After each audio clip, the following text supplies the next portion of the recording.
నమస్తే, welcome to BCN news. నేను విజయలక్ష్మి. ముందుగా ముఖ్యాంశాలు. కూటమి ప్రభుత్వ లక్ష్యాల సాధనకు కలెక్టర్లు నిబద్ధతతో పనిచేయాలన్న డిప్యూటీ సీఎం పవన్. గిరిజన గ్రామాలకు రహదారి కల్పించి అడవి తల్లి బాటకు ప్రభుత్వం అధిక ప్రాధాన్యం ఇస్తుందని వెల్లడి. పీపీపీ ముసుగులో అడుగడుగునా అడ్డగోలు దోపిడీ చేస్తూ ప్రజాభిప్రాయాన్ని కూడా చంద్రబాబు లెక్క చేయడం లేదు. మండిపడ్డ మాజీ మంత్రి గుడివాడ అమర్నాథ్. హుండీల లెక్కింపు ద్వారా వాడపల్లి వెంకన్నకు భారీ ఆదాయం. 28 రోజులకు 1.56 కోట్ల ఆదాయం వచ్చినట్లు వెల్లడించిన ఆలయ deputy commissioner Nallam Surya Chakradhar Rao.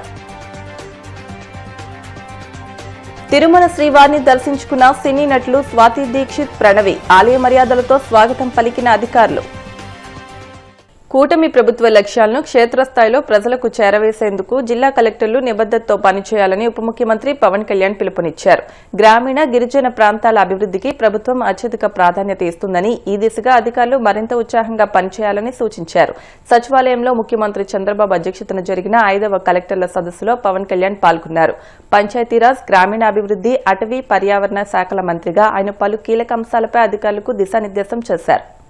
Respectful greetings and wishes to Honorable Chief Minister Sri Nara Chandrababu Naidu Garu, Honorable Minister for Information Technology, Electronics and Communications, Real-Time Governance Nara Lokesh Garu, Honorable Minister for Revenue Anagani Satyaprasad Garu, Honorable Minister for Finance Payal Keshav Garu, and all other Honorable Cabinet Ministers, Chief Secretary Garu, Sri Vijayanand, Special Chief Secretary Revenue Sri Sai Prasad Garu, and to all Chief Secretaries, Principal Secretaries and Secretaries of all the departments, DGP Harish Gupta Garu, and to all collectors and senior IAS officers. Thank you and heartfelt namaskars to you all. Let me begin by placing on record my sincere appreciation on behalf of the government and myself to all district collectors for your excellent cooperation and leadership. I commend you for the timely completion of Palle Pandaga 1.0 works under NREGA, including 4,000 kilometers of CC roads, 22,514 gokulams, 15,188 cattle water troughs, and 1.02 lakh farm ponds. In 25-26 so far, NREGA has provided employment to 41.12 lakh households, generating 15.95 crore person days, reflecting the scale and impact of your. A total of 4,330.20 crore has been paid as wages, 1,056.85 crore spent on material components, showcasing very strong financial and execution capacity at the district level. I appreciate the focused push on digitizing tax and non-tax assessments and improving own source revenues of Gram Panchayats. The rapid scale up of Swachh Rathams from just one in June to 25 today is a commendable achievement. Your efforts have enabled the state to secure first place under RGSA for the number of trainings conducted, a reflection of a strong institutional capacity building. I urge you to sustain the momentum under Swamitva. PM Janman is a transformative initiative for particularly vulnerable tribe groups' habitations in remote tribal areas. And I'm happy to note that the wholehearted support extended by all collectors to line department. I would like to place a special appreciation on record for the collector Allur Sitaramraju district for securing forest clearances for 79 of 88 works, and the collector Parvatipuram Manian district for achieving 100% clearance and 9 out of 9 works. These efforts reflect true ownership and a willingness to go the extra mile to ensure eagerly execution. Once again, I congratulate all district collectors and look forward to your continued leadership in driving our development agenda forward under the dynamic leadership of Honorable Chief Minister Sri Nara Chandrababu. Medical కాలేజీల ప్రైవేటీకరణ వెనుక భారీ కుంభకోణం ఉందని YCP Anakapalli జిల్లా అధ్యక్షుడు మాజీ మంత్రి గుడివాడ అమర్నాథ్ విమర్శించారు. పీపీపీ ముసుగులో అడుగడుగునా అడ్డగోలు దోపిడీకి పాల్పడుతున్నారని ఫైర్ అయ్యారు. మెడికల్ కాలేజీల ప్రైవేటీకరణను నిరసిస్తూ వైసీపీ చేపట్టిన ప్రజా ఉద్యమానికి విశేష స్పందన వచ్చిందని, చంద్రబాబు తీసుకున్న ప్రైవేటీకరణ నిర్ణయాన్ని వ్యతిరేకిస్తూ అన్ని వర్గాల ప్రజలు ముందుకొచ్చి కోటి సంతకాల ఉద్యమంలో పాల్గొన్నారని అన్నారు. గత ప్రభుత్వం నిర్మించిన కాలేజీలు, ఆసుపత్రులతో పాటు ఆయా ఆసుపత్రుల పరిధిలో ఉన్న 100 కోట్ల విలువ చేసే భూములను కాజేయాలన్న కుట్రలతోనే చంద్రబాబు నేతృత్వంలోని కూటమి ప్రభుత్వం ముందుకు సాగుతోందని విమర్శించారు. స్వతంత్రం వచ్చిన తర్వాత దాదాపు 75 సంవత్సరాలు ఈ రాష్ట్రంలో కేవలం 11 మెడికల్ కాలేజీలు మాత్రమే ఉంటే గౌరవ ముఖ్యమంత్రిగా జగన్మోహన్ రెడ్డి గారి కాలంలో కొత్తగా 17 మెడికల్ కాలేజీలు తీసుకుని వచ్చి 8,500 కోట్ల రూపాయలు దీనికి ఖర్చు చేయాలని చెప్పి నిర్ణయం తీసుకొని కాలేజెస్తో పాటు సూపర్ స్పెషాలిటీ హాస్పిటల్స్ కూడా ఆయా ప్రాంతాల్లో ఉండాలని చెప్పి నిర్ణయం తీసుకొని 8,500 కోట్ల రూపాయలు ఖర్చు చేయడానికి ముందడుగు వేసి 2024 మేము ప్రభుత్వంలోంచి దిగిపోయేటువంటి సమయానికి 7 కాలేజీలు పూర్తి చేసి 5 కాలేజీలు అడ్మిషన్లు పూర్తి చేసి మిగిలినటువంటి 10 కాలేజీల్లో నిర్మాణ స్థాయిలో ఉన్నటువంటి వాటిని ఇప్పుడు మొన్న వచ్చినటువంటి ప్రభుత్వం కూటమి ప్రభుత్వానికి అప్పచెప్పడం జరిగింది. దాన్ని నడపాల్సింది పోయి ఏ రకంగా ప్రైవేట్ వాళ్ళ చేతుల్లో పెట్టాలని చెప్పి తద్వారా పెద్ద పెద్ద స్కాములకి తావు తీసినటువంటి పరిస్థితులు కూడా మనం చూసాం. గడిచినటువంటి అక్టోబర్ మాసంలో జగన్మోహన్ రెడ్డి గారు నర్సీపట్నం మెడికల్ కాలేజ్ నిర్మాణంలో ఉన్నటువంటి కాలేజ్ పర్యటనకు వచ్చినప్పుడు పరిశీలనకు వచ్చినప్పుడు రాష్ట్ర వ్యాప్తంగా వైఎస్ఆర్ కాంగ్రెస్ పార్టీ నాయకత్వం అందరూ కూడా కలిసి ప్రజల నుంచి మద్దతు కూడగట్టాలి, ఈ నిర్ణయాన్ని ప్రభుత్వం వెనక్కి తీసుకోవాలనేటువంటి ఉద్దేశంతో చేపట్టినటువంటి ఒక ఉద్యమం ఏ రకంగా ఈరోజు రాష్ట్ర వ్యాప్తంగా జరిగిందో చూశారు. దాదాపు 1 కోటికి పైచీలకు సంతకాలని 26 జిల్లాల వ్యాప్తంగా సేకరించి రేపు వాటన్నిటినీ కూడా జగన్మోహన్ రెడ్డి గారి నేతృత్వంలో రాష్ట్ర గవర్నర్ గారిని కలిసి ప్రభుత్వం మీద ప్రజలకు ఉన్నటువంటి వ్యతిరేకతను తెలియపరిచేటువంటి కార్యక్రమాన్ని కూడా చేయబోతా ఉన్నాం. మీరు తీసుకున్నటువంటి నిర్ణయమే తప్పు అని చెప్పి ఒక పక్క చెప్తా ఉంటే ప్రతిపక్షంగా మేం చెప్తా ఉన్నాం, ప్రజలు చెప్తా ఉన్నారు, ప్రజా సంఘాలు చెప్తా ఉన్నాయి, రాష్ట్రంలో ఉన్నటువంటి మిగిలిన ప్రతిపక్షాలు చెప్తా ఉన్నాయి. ఎంతమంది చెప్పినా సరే దున్నపోత మీద వాన కురిసినట్టుగా పట్టించుకోనటువంటి పరిస్థితిలో ఈ రాష్ట్ర ప్రభుత్వం ఉంది. పైపెచ్చు దాన్ని సమర్థించుకునేటువంటి కార్యక్రమం చేస్తా ఉంది. వారు కరెక్ట్ అన్నారు, వీరు కరెక్ట్ అన్నారు అన్నటువంటి మాటలు ఇంకా తప్పుదోవ పట్టించేటువంటి ప్రయత్నం ప్రభుత్వం చేస్తా ఉంది. ఏ రకంగా గడిచినటువంటి ఈ కార్యక్రమాన్ని, ఈ ప్రైవేట్ పరం చేసేటువంటి కార్యక్రమాన్ని ఈ ప్రభుత్వం టేకప్ చేసి ప్రభుత్వం సేకరించినటువంటి భూములు, ప్రభుత్వం నిర్మాణం చేసినటువంటి భవనాలు, ప్రభుత్వం కేటాయించినటువంటి నిధులు ఇప్పటికే కొంత మేర కేటాయించి నిర్మాణాలు ప్రారంభించి భూములు సేకరించి ఆ రోజు జగన్మోహన్ రెడ్డి గారి నాయకత్వంలో ఇవన్నీ తలపెట్టేటువంటి కార్యక్రమం చేస్తే వీటన్నిటిని తీసుకుని గంపగుత్తుగా తీసుకెళ్లి ఒక ప్రైవేట్ వాడి చేతిలో పెట్టాలనేటువంటి కార్యక్రమం చాలా శోచనీయం. ఇది పెద్ద స్కామ్ అనేటువంటి విషయాన్ని కూడా తెలియజేస్తా ఉన్నా. దీనికి తోడు మళ్ళీ 2 సంవత్సరాల పాటు వాటి టీచింగ్ స్టాఫ్ అంతటికి కూడా జీతాలు కూడా ప్రభుత్వమే చెల్లిస్తుంది అనేటువంటి మాట కొత్తగా చెప్పడం అనేటువంటిది అంటే ఎంత పెద్ద స్కామ్ కి ముందుకొచ్చారో దీని వెనకాతల ఎంత పెద్ద లాలూచి ఉందో అనేటువంటిది కూడా కనబడతా ఉంది. హాస్పిటల్ కానీ లేదా ఒక కాలేజ్ దాదాపు ఒక 500 సీట్లతో ఉన్నటువంటి ఒక కాలేజీని నడపాలంటే ఆన్ అండ్ యావరేజ్ సంవత్సరానికి అయ్యేటువంటి ఖర్చు స్టాఫ్ కి దగ్గర 5 నుంచి 6 కోట్ల రూపాయలు. అంటే ఒక కాలేజీకి సంవత్సరానికి అయ్యేటువంటి ఖర్చు 60 కోట్ల రూపాయలు.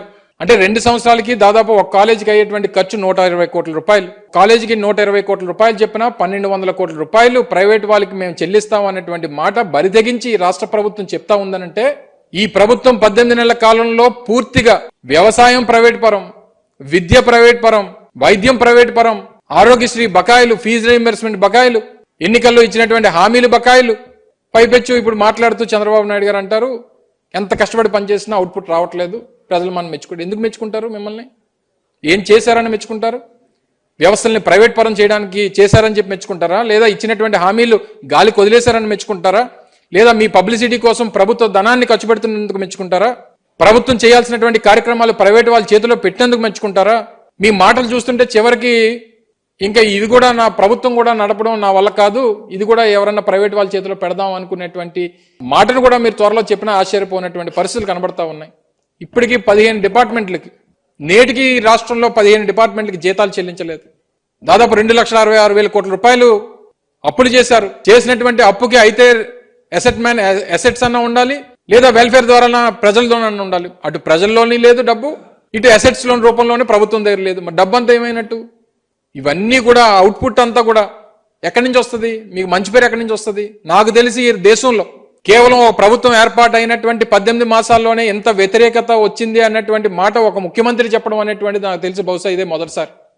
ఆ మాట చెప్పేటువంటి పరిస్థితి వచ్చిందంటే మీ తాలూకా చేతకానితనం మీరే చెప్తారు. మంత్రులు పనిచేయట్లేదు, శాసనసభ్యులు పనిచేయట్లేదు, అధికారులు పనిచేయట్లేదు, లా అండ్ ఆర్డర్ ఎక్కడ కూడా సరిగ్గా పనిచేయట్లేదు. మరి ఏది పనిచేయనప్పుడు అవుట్పుట్ ఎక్కడి నుంచి వస్తుందండి ముఖ్యమంత్రి గారు? మీరు ఇన్పుట్ ఏమో మీ కొడుకు ఇస్తారు, అవుట్పుట్ ఏమో మార్కెటింగ్ ద్వారా మీ కొడుకు నుంచి అవుట్పుట్ చూడాలని చెప్పి చూస్తారు. మిగిలినటువంటి ప్రజలకు ఏదైనా చేస్తే అవుట్పుట్ అనేటువంటిది వస్తుంది. తండ్రి కొడుకులు ఏదైనా ఒకరికొకరు ఏదైనా చేసుకుంటే ప్రజలకు ఏమొస్తుంది? కోనసీమ తిరుమలగా విరాజిల్లుతున్న వాడపల్లి వెంకటేశ్వర స్వామివారి ఆలయంలో హుండీల లెక్కింపు కార్యక్రమం నిర్వహించారు. శ్రీ వెంకటేశ్వర స్వామివారి, శ్రీ విశ్వేశ్వర స్వామివారి ఆలయ హుండీల నుంచి మొత్తం 1,28,07,874 రూపాయల ఆదాయంగా లభించింది.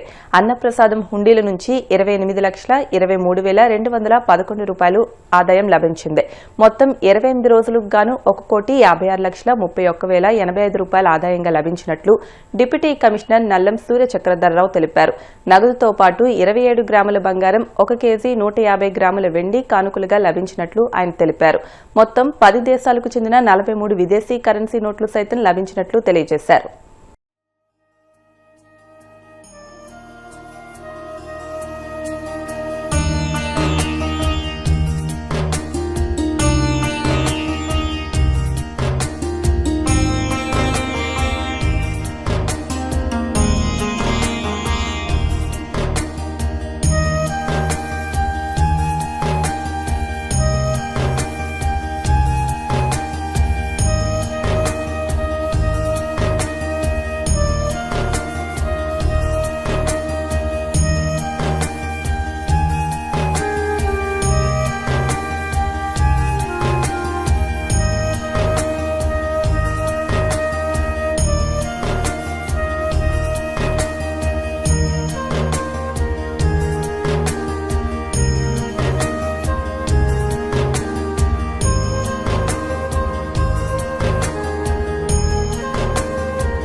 ఆత్రేయపురం మండలం వాడపల్లి గ్రామంలో వేయించేస్తున్న స్వయంభూ వెంకటేశ్వర స్వామి ఆలయంలో 28 రోజులకు గాను హుండీలు తెరవక మెయిన్ హుండీ విశ్వేశ్వర స్వామి వారి దేవస్థానం కలిపి 1,28,07,874 రూపాయలు, అన్నదానం హుండీల ద్వారా 28,23,211 వరుస మొత్తం 1,56,30,185 రూపాయలు కరెన్సీగా రావడం జరిగింది. అలాగే బంగారం 27 గ్రాములు, వెండి 1 కేజీ 150 గ్రాములు రావడం జరిగింది. మరియు 10 విదేశాల నుంచి 43 విదేశీ కరెన్సీ నోట్లు కూడా రావడం జరిగింది. ఈ కార్యక్రమంలో Antarvedi assistant commissioner MKTVN Prasad గారు మరియు STP శ్రీనివాస్ తనిఖీదారు రాజమండ్రి, ఎం సత్యనారాయణ ఈవో గ్రూప్ దేవాలయం వెల్చేరు వారు, అర్చక స్వాములు, వేద పండితులు, గ్రామస్తులు, పత్రికా విలేకరులు, సేవకులు, అలాగే కెనరా బ్యాంక్ రావులపాలెం దేవస్థానం వారు కూడా పాల్గొన్నారు. ఇప్పుడు కాసేపు ప్రకటనలు.